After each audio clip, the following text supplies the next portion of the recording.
হুদ আলাইহিসসালাম কুরআন আল কারীমে উল্লেখিত ২৫ জন নবীর মধ্য থেকে অন্যতম একজন নবী। আহকাফ এলাকায় অবস্থিত আদ জাতির কাছে আল্লাহ তাআলা হেদায়েতের বাণী দিয়ে হুদ আলাইহিসসালামকে প্রেরণ করেছিলেন। এখন আমরা জানার চেষ্টা করব যে এই আহকাফ এলাকাটি কোথায়। এই আহকাফ এলাকাটি বেসিকলি অ্যারাবিয়ান পেনিনসুলার একেবারে সাউদার্ন মোস্ট এলাকাতে পার্টে অবস্থিত, অর্থাৎ একেবারে দক্ষিণাঞ্চলে। আধুনিক যেই ম্যাপ, এই ম্যাপের হিসেবে যদি আমরা বলি তাহলে ইয়ামানের হাদারামাউত শহর এবং ওমানের মাঝামাঝি একটা এলাকাকে আহকাফ এলাকা বলা হয়, এবং যেটিকে কালামুল্লাহ মাজিদে ইরামও বলা হয়েছে। আধুনিক যারা প্রত্নতত্ত্ববিদ, মডার্ন যারা আর্কিওলজিস্ট, তাদের মতে নিউলি ডিসকভার্ড উবার সিটি বলে একটি সিটি আছে। এই সিটিটাই হচ্ছে বেসিকলি আদ জাতির ক্যাপিটাল ছিল, যেটাকে কোরআনে ইরাম বলা হয়েছে। ইরামা যাতিল ইমাদ। তারা অনেক উঁচু উঁচু প্রাসাদ বানাতো, লাফটি টাওয়ার্স তারা বানাতো তাদের এলাকাতে। সাইয়েদনা হুদ আলাইহিসসালাম তিনি ছিলেন ৫ জন অ্যারাবিয়ান প্রফেটের একজন, অর্থাৎ আরবি ভাষাভাষী ২৫ জন নবীর মধ্য থেকে ৫ জন নবী ছিল যারা অ্যারাবিয়ান প্রফেট ছিলেন, আরবি ভাষায় কথা বলতেন। হুদ আলাইহিসসালাম তার মধ্যে অন্যতম। সেই ৫ জন নবী হচ্ছেন হুদ আলাইহিসসালাম, সালেহ আলাইহিসসালাম, ইসমাঈল আলাইহিসসালাম, শুআয়ব আলাইহিসসালাম এবং মুহাম্মদ রাসূলুল্লাহ সাল্লাল্লাহু আলাইহি ওয়াসাল্লাম। এই ৫ জনই আরবি ভাষায় কথা বলতেন। আমরা কালামুল্লাহ মাজিদ থেকে জানতে পারি যে তারা ছিল শাদীদুল বাতশ, খুব শক্তিশালী, খুব মাইটি একটা নেশন ছিল আদ জাতি, এবং তারা ছিল মুত্রিফুন ওয়া আগনিয়া, অত্যন্ত ধনী, বিলাসী যাপনের অধিকারী তারা ছিল। তাদের আন্ডারে অনেক বাগান ছিল, তাদের এলাকায় অনেক ঝর্ণা ছিল, পশু সম্পদ দিয়ে আল্লাহ তাআলা, কৃষিজ সম্পদ দিয়ে আল্লাহ তাআলা তাদেরকে সমৃদ্ধ করেছিলেন। এবং তাদের বিল্ডিংগুলো ছিল অনেক উঁচু উঁচু, বিনা উহুম শামিখুন ওয়া আলিন, অনেক উঁচু টাওয়ার তারা বানাতে পারত, এবং তারা মূর্তি পূজা করত। এই হচ্ছে ইন জেনারেল আদ জাতির কিছু বৈশিষ্ট্যের কথা আমরা কোরআন সুন্নাহ থেকে পাই। সাইয়েদনা নূহ আলাইহিস সালামের কওমের পরেই আল্লাহ তাআলা আদ জাতিকে এই পৃথিবীতে স্থলাভিষিক্ত করেছেন। আল্লাহ তাআলা ইরশাদ করেছেন, ইয জাআলাকুম খুলাফা মিন বা'দি কওমি নূহ ওয়া যাদাকুম ফিল খালকি বাসতা। তোমাদেরকে আল্লাহ তাআলা নূহ আলাইহিস সালামের কওমের পরে পৃথিবীতে স্থলাভিষিক্ত করেছেন, এবং ওয়া যাদাকুম ফিল খালকি বাসতা, তোমাদেরকে আল্লাহ ফিজিক্যালি ওয়েল বিল্ড করেছেন, অর্থাৎ খুব সুঠাম দেহের অধিকারী ছিল আদ জাতির লোকজন। আদ নেশনের লোকজন অত্যন্ত শক্তিশালী, সুঠাম দেহের অধিকারী ছিল। এবং সূরা শুআরাতে আল্লাহ তাআলা আদ জাতির ব্যাপারে বলছেন যে আতাবনুনা বিকুল্লি রিইন আয়াতান তা'বাসুন, তোমরা কেন প্রতিটি রোড ক্রসিংয়ে বা প্রতিটি উঁচু জায়গায় কেন তোমরা বড় বড় লফটি টাওয়ার্স, অনেক উঁচু উঁচু টাওয়ার তোমরা কেন বানাচ্ছ? ওয়া তাত্তাখিযুনা মাসানিআ লাআল্লাকুম তাখলুদুন, আর তোমরা বড় বড় রয়্যাল প্যালেস বানাও, রাজপ্রাসাদ বানাচ্ছ, এবং তোমরা ভাবছো এই প্রাসাদগুলোই তোমাদেরকে পৃথিবীতে চিরকাল বাঁচিয়ে রাখবে, তোমরা চিরকালের জন্য পৃথিবীতে প্রাসাদের মধ্যে থাকতে পারবে, এমনটি তোমরা ভাবো। ওয়াইদা বাতাসতুম জাব্বারিন, আর যখন তোমরা অ্যাটাক করো কোনো জাতিগোষ্ঠীর উপর, তোমরা ভয়ঙ্কর ভাবে অ্যাটাক করো, খুবই আগ্রাসী মনোভাব নিয়ে অ্যাটাক করো। অর্থাৎ আদ জাতি খুব দুর্ধর্ষ একটা জাতি ছিল, যারা আশেপাশের অন্যান্য জাতির উপর অত্যাচার চালাতো, তাদেরকে যখন অ্যাটাক করতো খুব মারাত্মকভাবে তারা অ্যাটাক করতো। এবং সূরাতুল ফজর আল্লাহ তাআলা ইরশাদ করছেন, ইরামা যাতিল ইমাদ আল্লাতী লাম ইউখলাক মিসলুহা ফিল বিলাদ, তাদের আবাসস্থল ছিল ইরাম এলাকায়, যেটাকে আমরা বলেছি বিশাল আহকাফ রিজিয়নের মধ্যে আদ জাতির ক্যাপিটাল ছিল এই ইরাম, যেটাকে আধুনিক সময়ে মডার্ন আর্কিওলজিস্টরা এটাকে উবার্ট সিটি বলে, যেটাকে বলছে উবার্ট সিটি, এটাই ছিল বেসিকলি আদ জাতির ক্যাপিটাল বা রাজধানী। এবং সেখানে যাতিল ইমাদ, তারা বড় বড় স্থাপনা নির্মাণে খুবই পারদর্শী ছিল। আল্লাতী লাম ইউখলাক মিসলুহা ফিল বিলাদ, এরকম বড় বড় কনস্ট্রাকশন, এরকম বড় বড় স্থাপনা পৃথিবীতে অন্য কোনো জাতিগোষ্ঠীর মধ্যে তৎকালীন সময়ে দেখা যেত না, যেটা তারা তাদের এলাকাতে এই স্থাপনাগুলো করেছিল। এবং সবচেয়ে বড় ব্যাপার হচ্ছে যে তারা খুব অহমিকা বোধ করতো, অহংকার করত, এটা নিয়ে খুব একটা বোস্টফুল ভাব তাদের মধ্যে ছিল, একটা ইন্টালিজেন্স ছিল, একটা প্রাইড ছিল যে আমরাই সেরা, আমরাই সবচেয়ে বড়, আমাদেরকে শেষ করে দেওয়ার মতো কেউ নেই, যেটা সরাসরি কোরআন কোট করেছে। আল্লাহ তাআলা ইরশাদ করেছেন, ফাআম্মা আদুন ফাস্তাকবারু ফিল আরদ, আর আদ জাতি পৃথিবীতে অহংকার প্রদর্শন করেছিল, বিগাইরিল হক, অন্যায়ভাবে তারা নিজেদেরকে অনেক বড় বলে মনে করত, বড়ত্বের ঘোষণা দিত খুব বেশি বেশি। ওয়াকালু মান আশাদ্দু মিন্না কুওয়া, আর তারা বলতো আমাদের চাইতে শক্তিশালী আবার কে আছে? We are the mighty nation, আমরা হচ্ছে এই পৃথিবীর মধ্যে সবচাইতে শক্তিশালী জাতি, আমাদেরকে হারিয়ে দিতে পারে, আমাদেরকে ধ্বংস করে দিতে পারে, আমাদেরকে নিশ্চিহ্ন করে দিতে পারে এমন কোনো শক্তি পৃথিবীতে জন্ম নেয়নি। এভাবে তারা বুক ফুলিয়ে অহংকার প্রকাশ করত। আল্লাহ তাআলা বলছেন, আওয়ালাম ইয়ারাউ আন্নাল্লাহা আল্লাযী খালাকাহুম হুয়া আশাদ্দু মিনহুম কুওয়া, ওরা কি দেখে না যে আল্লাহ তাআলা তাদেরকে সৃষ্টি করেছে, তিনি তাদের চাইতে অনেক বেশি শক্তিশালী। ওয়া কানু বিআয়াতিনা ইয়াজহাদুন, কিন্তু তারা আমার নিদর্শন থেকে মুখ ফিরিয়ে নেয়, তারা অস্বীকার করে। তাহলে ওভারঅল আদ জাতির ব্যাপারে এই তথ্যগুলো আমরা কালামুল্লাহ মাজিদ থেকে পেয়ে থাকি। তো এই জাতিগোষ্ঠীকে অহংকার ছেড়ে দিয়ে, এই দাম্ভিকতা ছেড়ে দিয়ে, এই বড়ত্ব ছেড়ে দিয়ে তারা যেন তাওহীদের দিকে ফিরে আসে, শিরকের চর্চা ছেড়ে তারা যেন এক আল্লাহর দাসত্বে বা ইবাদতের দিকে ফিরে আসে। এজন্য আল্লাহ তাআলা সাইয়েদনা হুদ আলাইহিস সালামকে এই জাতিগোষ্ঠীর হেদায়েতের জন্য তিনি আদ জাতির কাছে প্রেরণ করেছেন। এবং সাইয়েদনা হুদ আলাইহিস সালাম ওনার সর্বোচ্চ টুকুন দিয়ে পুরো জাতিগোষ্ঠীর মাঝে তাওহীদের দাওয়াতকে তিনি পৌঁছে দিয়েছেন। সূরাতুল আরাফ আল্লাহ তাআলা ইরশাদ করছেন, ওয়া ইলা আদিন আখাহুম হুদা, আমি আদ জাতির কাছে তাদেরই একজন ভাই, অর্থাৎ তাদেরই একজন লোক হুদকে নবী হিসেবে প্রেরণ করলাম। আমরা জানি যে কালামুল্লাহ মাজিদে প্রতিটি জাতিগোষ্ঠীর ক্ষেত্রে আমরা দেখেছি ভিনদেশী কোনো লোককে আল্লাহ তাআলা নবী হিসেবে অ্যাসাইন করেননি, কখনো করেননি। বরং তাদের গোষ্ঠীর মধ্য থেকে, তাদের নেশনের মধ্য থেকে, তাদের কোনো সাব ট্রাইবের মধ্য থেকে তিনি একজনকে তাদের হেদায়েতের জন্য তিনি সিলেক্ট করেছেন, যিনি তাদেরকে জান্নাতের সুসংবাদ দিবেন, জাহান্নাম থেকে ভীতি প্রদর্শন করবেন। এবং হুদ আলাইহিস সালাম সেটাই করেছেন। তাদের মধ্য থেকেই তিনি নবী হিসেবে এসেছিলেন। এবং সব নবীরা যে তাওহীদের দাওয়াত দিয়েছেন, সাইয়েদনা হুদ আলাইহিস সালাম সেই তাওহীদের দাওয়াতই তার জাতিগোষ্ঠীর কাছে তিনি পেশ করেছেন। তিনি বলেছেন, ইয়া কওমি আবুদুল্লাহ মা লাকুম মিন ইলাহিন গায়রু আফালা তাত্তাকুন, হে আমার জাতিগোষ্ঠীর লোকেরা, তোমাদের কি হলো?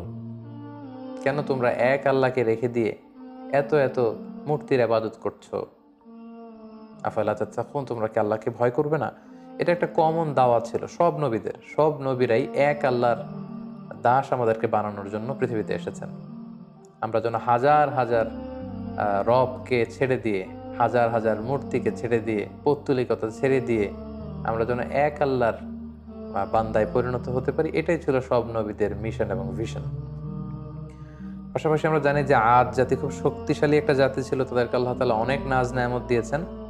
তো সাইয়েদনা হুদ আলাইহিস সালাম এই নাজ নেয়ামতের কথা স্মরণ করিয়ে দিয়েও তাদেরকে তাওহীদের দিকে দাওয়াত দিয়েছেন। তিনি বলেছেন, ওয়াযকুরু ইয জাআলাকুম খুলাফা মিন বা'দি কওমি নূহ, অর্থাৎ হে আমার জাতিগোষ্ঠী, তোমরা কি দেখছো না যে নূহ আলাইহিস সালামের পরে আল্লাহ তোমাদেরকে পৃথিবীতে সম্মানিত করেছেন। নূহ আলাইহিস সালামের কওমকে আল্লাহ তাআলা মহাপ্লাবন দিয়ে ধ্বংস করেছেন। সো তারা তো তোমাদের অ্যানসেস্টর ছিল, তোমাদের পূর্বপুরুষদের কি ভাগ্যে কি ঘটেছে এটা তো তোমরা দেখেছো। সো এটা দেখেও তোমরা কেন শিক্ষা নিবে না? এবং ওয়াজহাদাকুম ফিল খালকি বাসতা, আল্লাহ তোমাদেরকে সুঠামদেহী করেছেন, শক্তিশালী করেছেন।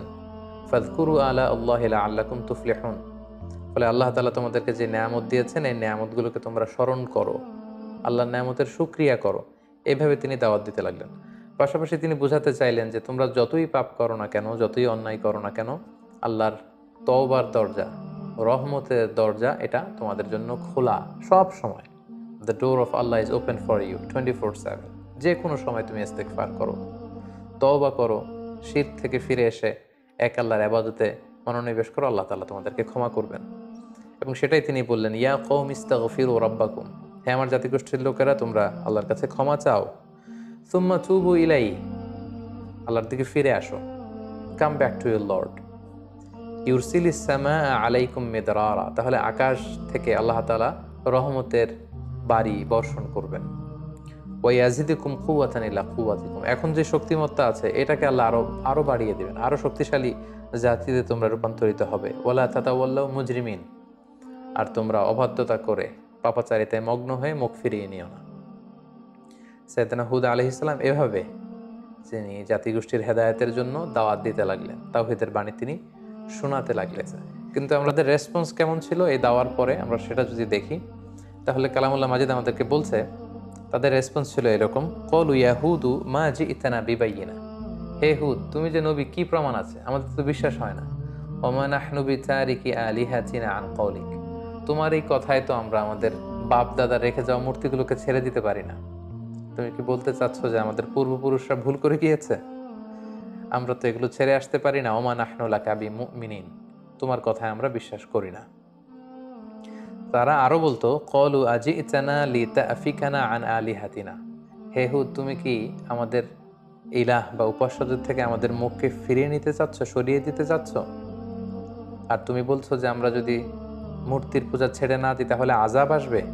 ফাআতিনা বিমা তাঈদুনা ইন কুনতা মিনাস সাদিকিন, তাহলে আযাব নিয়ে আসো, দেখাও, দেখি তোমার সাধ্যে কতটুকু কুলায়, তুমি কত বড় শক্তিশালী হয়েছো, তোমার আল্লাহর ক্ষমতা কতটুকু আমাদেরকে পারলে দেখাও।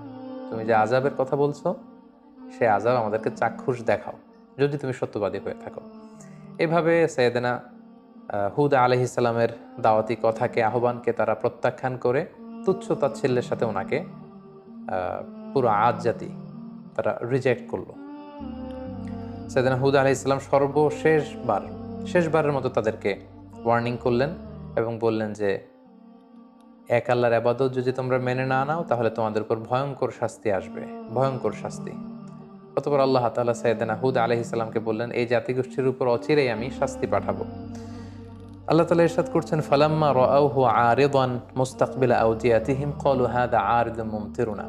হঠাৎ দেখা গেল পুরো আদ জাতির ওই এরিয়াতে, দ্য এন্টায়ার ভ্যাসিনিটিতে চারদিকে শুধু মেঘ আর মেঘ, মেঘমালা, একেবারে ক্লাউডি একটা সিচুয়েশন। এবং এরকম মেঘমালা তারা কখনো জমা হতে দেখেনি তাদের আকাশে, এবং সেটা দেখে তারা তো মহা খুশি। কারণ এই মরু এলাকাতে যখন মেঘমালা আকাশে উড়ে বেড়ায় এবং সেগুলো যখন ঘনীভূত হয়, বৃষ্টি হয়, এটা তাদের জন্য kind of mercy and blessings, এটা রহমত। কারণ এতে করে তাদের জমিন উর্বর হবে, এতে করে তাদের পশুগুলোর ওট, তারপর মেষ, ভেড়া, এগুলোর খাবারের যোগান হবে, গাছপালাগুলো সবুজ তৃণলতায় ভরপুর হয়ে যাবে পুরো এলাকা। তারা এই মেঘমালা দেখে মহা খুশি। তারা এই মেঘমালা দেখে সবাই আনন্দ উৎসবের জন্য ঘর থেকে বের হয়ে আসলো এবং তারা বললো, হ্যাঁ আরিদুম মুমতিরুনা, এটা তো চমৎকার মেঘমালা, এই মেঘ থেকে বৃষ্টি হবে আর রহমের বৃষ্টিতে ভিজবে জমিন, আমাদের পুরো জমিন উর্বর হয়ে উঠবে।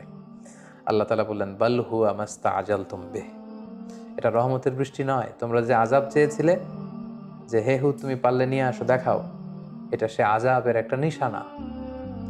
আমি প্রচন্ড বাতাস দিয়ে তোমাদের ধ্বংস করব।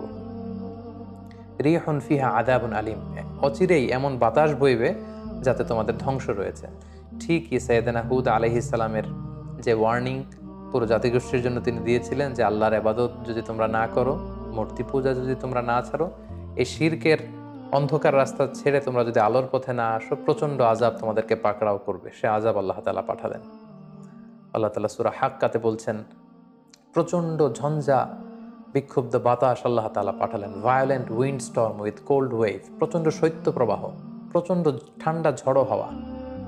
তারা যখন বাইরে বের হয়ে আসলো, প্রচন্ড গরমের মধ্যে থেকে হঠাৎ করে ওয়েদারটা টার্ন করে ঠান্ডা হতে লাগলো। ঠান্ডা হতে হতে প্রচন্ড ঠান্ডায় পুরো এলাকার মধ্যে প্রচন্ড শৈত্য প্রবাহ শুরু হয়ে গেল এবং প্রচন্ড ঠান্ডা ঝঞ্ঝাবায়ুতে, এই ঠান্ডা ঝড়ো হাওয়াতে এলাকার লোকজন আর বাইরে অবস্থান করতে পারলো না, সকলে ঘরের ভেতরে চলে গেল। এবং আল্লাহ তাআলা বলছেন, সাখখারাহা আলাইহিম সাবআ লায়ালিন ওয়া সামানিয়াতা আইয়াম, টানা 7 রাত 8 দিন এই প্রচন্ড শৈত্য প্রবাহে পুরো এলাকাটাকে আল্লাহ নাস্তানাবুদ করে দিলেন। প্রত্যেকটা মানুষ প্রচন্ড ঠান্ডায় তারা যে যেখানে ছিল প্রত্যেকের ঘরে সেখানে মৃত্যুবরণ করলো। হুসুমান ফাতারাল কওমা ফিহা সারআ, আল্লাহ তাআলা বললেন, নবী হে, আপনি যদি তখন থাকতেন, আদ জাতির উপর এমন ভায়োলেন্ট উইন্ড স্টর্ম আমি পাঠিয়েছি শৈত্য প্রবাহের সাথে, পুরো নেশন ওয়াইড ডিস্ট্রাকশন ছিল সেটা। আপনি থাকলে দেখতে পেতেন যে ফাতারাল কওমা, পুরো জাতিটা একসাথে, ফিহা সারআ, ভূলুণ্ঠিত হয়ে জমিনে উপর হয়ে পড়েছিল, চিৎপটাং হয়ে পড়েছিল।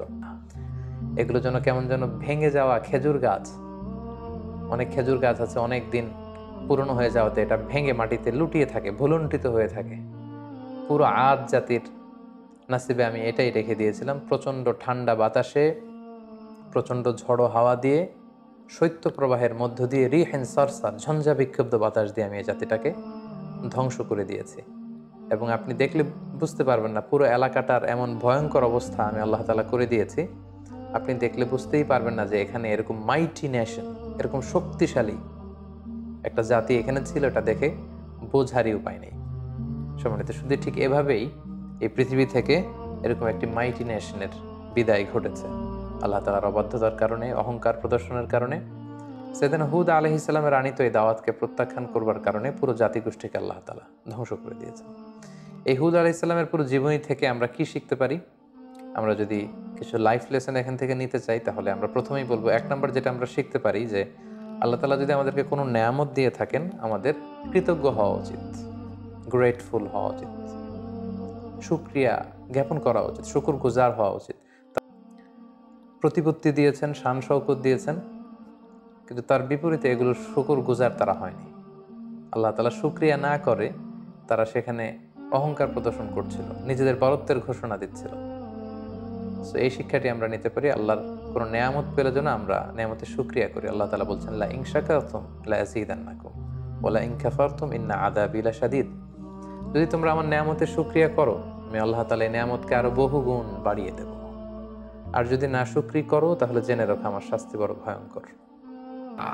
নূহ আলাইহিস সালামের উম্মাকে অবিশ্বাসের কারণে, গাদ্দারির কারণে আল্লাহ এই প্লাবন দিয়ে, পানি দিয়ে শেষ করে দিয়েছেন। এজন্য পানি দেখলেই এটা যে বাঁচার কারণ, বাঁচার মাধ্যম এমনটা নয়। এই পানি দিয়ে আল্লাহ আমাদেরকে শায়েস্তাও করতে পারেন, পানিশমেন্টও করতে পারেন, শাস্তিও দিতে পারেন, আযাব আর গজব দিয়ে তলিয়েও দিতে পারেন, ঠিক কি না? ওয়াজআলনা মিনাল মাই কুল্লা শাইইন হাই, প্রাণবন্ত সবকিছু আমি পানি থেকে বানালাম। আবার কোন কোন জায়গার পানির মধ্যে এত লবণ আমি দিয়ে দিলাম, সেখানে কোনো কিছু বাঁচে না। আছে না নাই? জর্ডানে একটা সাগর আছে, নাম ডেড সি। নাম শুনছেন? আজকে বাড়িতে যে গুগল করবা, Dead Sea located in Jordan, লিখলেই চলে আসবে। আরবিতে বলে আল বাহরুল মাইয়িত, মৃত সাগর, কিছু বাঁচে না।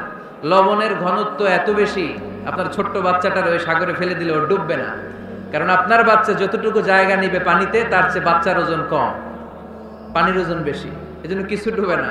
ওখানে মাছ হয় না, ওখানে শ্যাওলা জন্মায় না, ওখানে কাঁকড়া নাই, চিংড়ি নাই, কারণ লূত আলাইহিস সালামের কওমের লোকেরা হোমোসেক্সুয়ালিটি প্র্যাকটিস করত, সমকামিতা, পুরুষে পুরুষে বিয়ে। এই আওয়াজ এখন বাংলাদেশেও ঢুকার চেষ্টা করতেছে। তাওহীদপন্থী মুসলমানদেরকে সচেতন হতে হবে। ওয়েস্ট থেকে কিছু আসলেই, ইন্ডিয়া থেকে কিছু আসলেই আমার দেশে ঢুকতে দেয়া যাবে না, চিল্লায় বলো ঠিক কি না? অনেকে মনে করে আমেরিকা থেকে কালচার আসলো, পোশাক আসলো, এটাই মনে হয় মডার্ন। ইন্ডিয়া থেকে নতুন পোশাক আসলো, এটাই মনে হয় মডার্ন। নো, ইসলামের চেয়ে মডার্ন, আধুনিক গোটা বিশ্বে দ্বিতীয় কিছু নাই, চিল্লায় বলো ঠিক কি না? এজন্য সাবধান। এদেশে অলরেডি একটা অর্গানাইজেশন হয়েছে, রেইনবো, রংধনু। এরা ছেলে ছেলেতে বিয়ে করতে চায়, মেয়ে মেয়েতে বিয়ে করতে চায়। আমরা তাওহীদি জনতা বেঁচে থাকতে বাংলার জমিনে এটা হতে দেব না, চিল্লায় বলো ঠিক কি না? ওয়াজআলনা মিনাল মাই কুল্লা শাইইন হাই, পানি থেকে প্রাণবন্ত সব কিছু তৈরি করলো কে? আল্লাহ। আবার আল্লাহ বললেন, কাফেররা কি দেখে না আকাশ জমিন সব একসাথে ছিল, মহাবিস্ফোরণের মধ্য দিয়ে আমি মহাবিশ্ব তৈরি করেছি। এই বিস্ফোরণটার নাম কি বলতো? Big bang. মাশাআল্লাহ, কেমন শ্রোতা দেখছেন? সায়েন্সের সবকিছু নিয়ে বসছে আজকে। বিগ ব্যাং, সে বলেছে মহাবিশ্ব সৃষ্টির আগে সবকিছু একটা অণুর ভেতরে ছিল, হাই সিঙ্গুলারিটি, সবকিছু এক জায়গায় ছিল। ফাফাতাকনাহুমা, এক বিশাল আওয়াজের মাধ্যমে এক বিস্ফোরণে মহাবিশ্ব সৃষ্টি হলো। ওই আওয়াজটার নাম ছিল কুন। আওয়াজটার নাম ছিল কি? ইন্নামা আমরুহু ইযা আরাদা শাইআন আন ইয়াকুলা লাহু কুন ফায়াকুন। আমরা বাংলায় বলি না কুন ফায়াকুন? কুন ফায়াকুনের মালিক কে? আল্লাহ। তিনি বলতে দেরি, হতে দেরি হয়। কুন, হাও, হয়ে যায়। বি, ইট ওয়াজ। আল্লাহ যখন বলেছেন কুন, এই আদিতে সব মিলে থাকা এই মহাবিশ্বের সবকিছু এক মহা বিস্ফোরণের মাধ্যমে গোটা বিশ্বে ছড়িয়ে পড়ল, গোটা বিশ্বে ছড়িয়ে ঘুরতে আরম্ভ করলো। এই বিস্ফোরণের ছোট্ট একটা কণার নাম পৃথিবী, এই মহা বিস্ফোরণের ছোট্ট একটা কণার নাম মঙ্গল, এই মহা বিস্ফোরণের ছোট্ট একটা কণার নাম বৃহস্পতি, এই মহা বিস্ফোরণের ছোট্ট একটা কণার নাম সূর্য। এরকম কত হাজার, অযুত, লক্ষ, নিযুত কোটি কণা বড় বড় তারকা রূপে মহাবিশ্বে ঘুরে বেড়াচ্ছে। আল্লাহ ছাড়া এর খবর কেউ রাখে না। এগুলো যে কত বিশাল, এগুলো নিয়ে আমাদের চিন্তা করা দরকার। আমরা মনে করি আমি মনে হয় বড়, আমি দাপটওয়ালা, আমার এলাকা এটা আমার, খালি আমার আমার কয়, আছে না নাই? তোর কি বেটা, কিসের মালিক তুই? সবকিছুর মালিক কে? যেই বাড়িটাতে আজকে আমি থাকি, এটার আগে আমার বাবা ছিল, তার আগে দাদা ছিল, আমার পরে আমার ছেলে থাকবে, আমার নাতি থাকবে। এটার আসল মালিক আমি না, আমার ছেলে না, গোটা বিশ্বের আসল মালিক একজন সত্তা, তিনি কে? এজন্য সব আমার আমার এরকম দাপটওয়ালা কথা যেন আমরা না বলি। অহংকারীদেরকে আল্লাহ পছন্দ করে, বিনয়ীদের মর্যাদা আরশ পর্যন্ত নিয়ে যায় কে? মান তাওয়াদা লিল্লাহি ইল্লা রাফাআহুল্লাহ, যে নিচের দিকে নামতে চায় আল্লাহ ওরে টাইনা উঠায়। আর যে লাফায় লাফায় ওঠে থাপ্পড় মেরে আল্লাহ এত নিচে নিবে পৃথিবীর কেউ কল্পনা করতে পারবে না। ওই শয়তানের চেয়ে নিচে চলে যায়। চিল্লায় বলেন ঠিক কিনা? এজন্য অহংকার যেন আমরা না করি, দাম্ভিকতা যেন না দেখাই। আমরা যেন একটু চিন্তা করি, এই যে বিস্ফোরণের মাধ্যমে গোটা বিশ্ব সৃষ্টি হলো, এটার তুলনায় কত ছোট্ট আমি, কত ক্ষুদ্র আমি। এই 64 জেলা নিয়ে আমাদের বাংলাদেশ পৃথিবীর সবচেয়ে বড় একটা দেশ। পৃথিবী যে কত ছোট এটা কল্পনা করলে অবাক হতে হয়। বৃহস্পতি একটা গ্রহ আছে, আমাদের সৌরজগতের গ্রহ। আপনারা দেখবেন গুগল করলে একটার থেকে আরেকটার সাইজ কত বড়। বৃহস্পতি আমাদের চেয়ে অনেক বড়। যেই সূর্যের আলোতে সকালবেলা পৃথিবীটা আলোকিত হয়, এই সূর্যটা পৃথিবীর চেয়ে 13 লক্ষ গুণ বড়। সুবহানাল্লাহ মাহফিল শেষে কয় গুণ বড়? 13 গুণ বড়, 1300 গুণ বড়, 13,000 গুণ বড়। কয় লক্ষ? 13 লক্ষ গুণ বড়। তার মানে 13 লক্ষটা পৃথিবী সূর্যের ভেতরে রাখার জায়গা আছে না নাই? সূর্যই কি তাহলে সবচেয়ে বড়? আরো উপরে যান, আরো বড় পাবেন। সূর্য হচ্ছে তারা, তাই না? স্টার। সূর্যের পরে আমাদের সবচেয়ে কাছের তারার নাম প্রক্সিমা সেন্ট্রাই। আজকে গুগল করলেই পাবেন, অনেক আছে এরকম। আলফা সেন্ট্রাই এ, আলফা সেন্ট্রাই বি, ব্যাটেলজিউস নামে এক তারা পাওয়া যায়, ইটা ক্যারিনা নামে তারা পাওয়া যায়।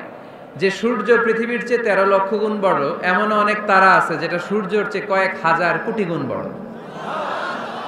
তার মানে ওইটাই সবচেয়ে বড় তারা না, ওগুলোরে খেয়ে ফেলতে পারে এরকমও বড় বড় তারা মহাবিশ্বে আছে না নেই? আমাদের গ্যালাক্সির নাম মিল্কি ওয়ে। আমাদের গ্যালাক্সি থেকে সবচেয়ে কাছের যে গ্যালাক্সি, এটার নাম হচ্ছে অ্যান্ড্রোমেডা। এরকম হাজার হাজার কোটি গ্যালাক্সি নিয়ে প্রথম আকাশের মহাশূন্য। প্রথম আকাশে এখনো যাইতে পারিনি আপনাদেরকে নিয়ে। প্রথম আকাশের কি? মহাশূন্য। চিল্লায় বলেন প্রথম আকাশের কি? মহাশূন্য। এর অনেক অনেক অনেক উপরে প্রথম আকাশ, যেখানে কিয়ামত অবধি নাসার বিজ্ঞানীদের যাওয়া সম্ভব হবে না। প্রথম আকাশের পরে আবার দ্বিতীয় আকাশের মহাশূন্য। না জানি ওইটাতে কি আছে, না জানি ওইটার মধ্যে আল্লাহ কি সৃষ্টি করে রেখেছে। দ্বিতীয় আকাশের মহাশূন্যের পরে দ্বিতীয় আকাশ, তারপরে তৃতীয় আকাশের মহাশূন্য, তারপরে তৃতীয় আকাশ। সুবহানাল্লাহ কইবেন না? তারপরে চতুর্থ আকাশের মহাশূন্য, তারপরে চতুর্থ আকাশ।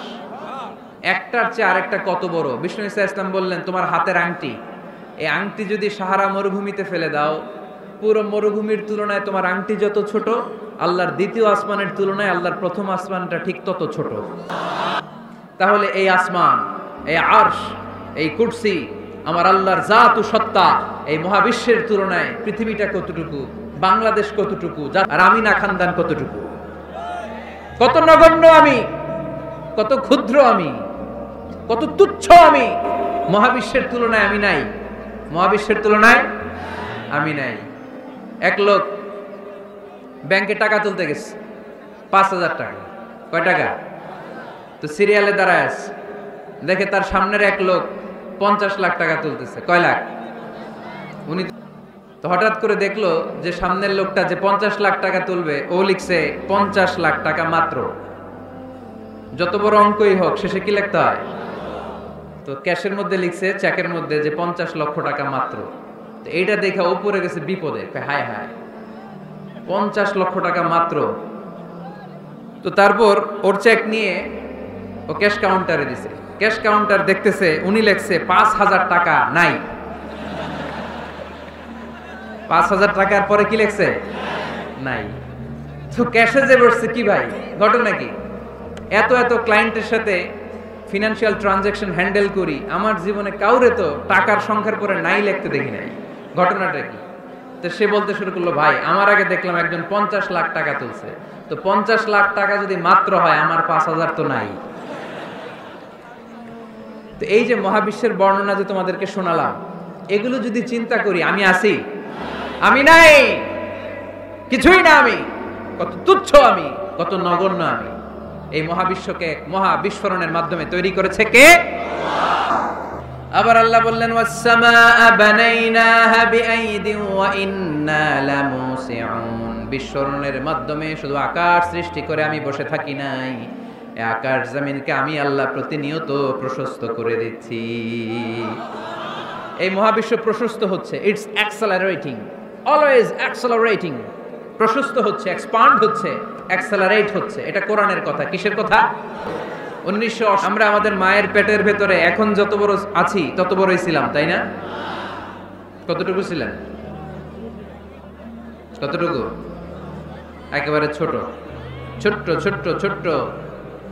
বাবার শুক্রাণু, মায়ের ডিম্বাণু, দুইটা মিলিয়ে মায়ের পেটের ভেতরে আমার অস্তিত্ব দান করলেন কে? কিছুই ছিলাম না আমি। সায়েন্স 1977-এ হাম অ্যান্ড লিয়েন হুক নামে দুইজন সায়েন্টিস্ট অণুবীক্ষণ যন্ত্র দিয়ে ওরা খুঁজে পেয়েছে যে শুক্রাণুর ভেতরে, স্পার্মের ভেতরে প্রাণের অস্তিত্ব আছে। কিন্তু 1,500 বছর আগে এর ভেতরে যে প্রাণ আছে সেটার ঘোষণা কোরআনে দিয়ে দিয়েছে কে?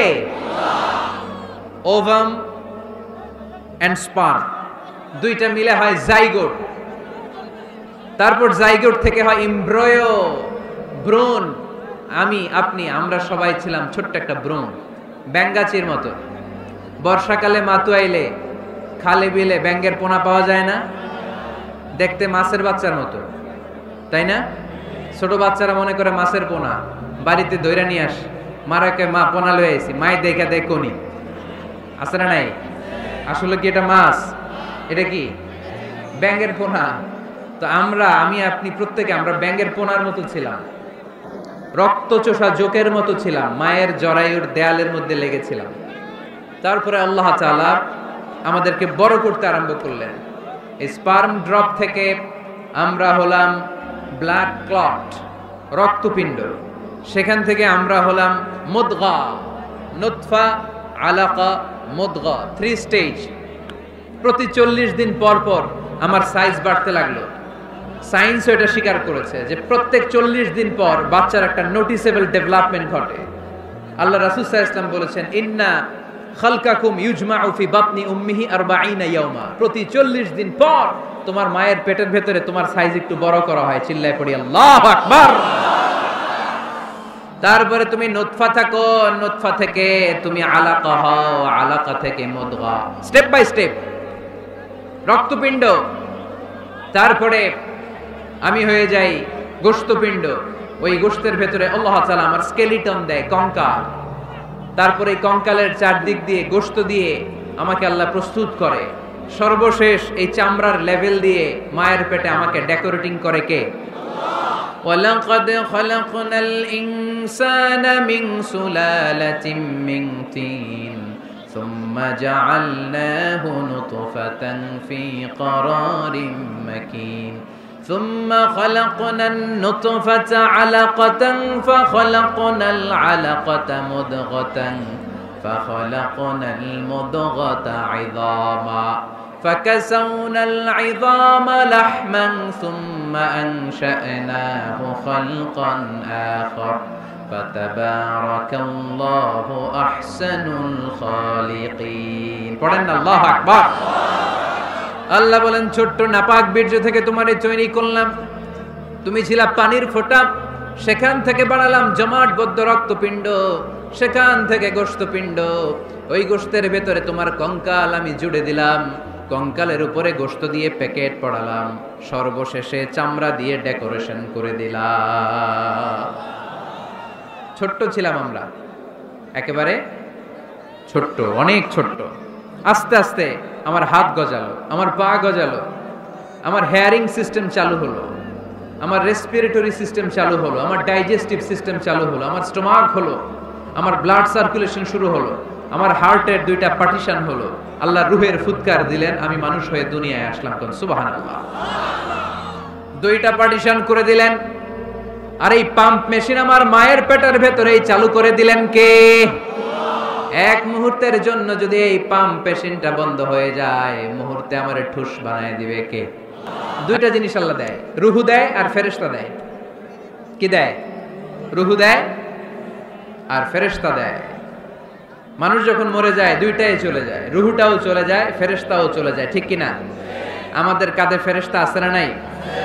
দুই কান্দে ছিল যে তোমারে দুইজনা পাহারা, তোমারে একলা থুইয়া পালাইছে তাহারা। তোমার আট কুঠুরি নয় দরজা বন্ধ এবার হলো রে, হলো মুখে আল্লাহ রসুল সবে বলো, ও মুখে আল্লাহ রসুল সবে বলো। দুয়ারে আইসাছে পালকি নায়রি গাও তো হলো রে, তোলো মুখে আল্লাহ রসুল সবে বলো, ঠিক কিনা? রুহুর ফুৎকার যখন মায়ের পেটে দিলেন, হার্টবিট চালু হয়ে গেল, অলিন্দ নিলয়। বাংলায় কি বলে? ইংরেজিতে সিস্টলিক এন্ড ডায়াস্টলিক। ধপ ধপ ধপ করে আমার এই হার্টের পার্টিশন থেকে ধপ ধপ করে আমি যে পৃথিবীতে এসেছি এটা জানান দিল কে? এই প্রক্রিয়ায় আল্লাহ আমারে বানালেন। এই যে এতগুলো মাস মায়ের পেটের ভেতরে ছিলাম, পৃথিবীর কেউ আমারে খাবার দিতে পারছে? চিকিৎসা করতে পারছে? যে কবিরাজ আমারে খাবার দিলেন, অক্সিজেন দিলেন, ওই কবিরাজের নাম কি?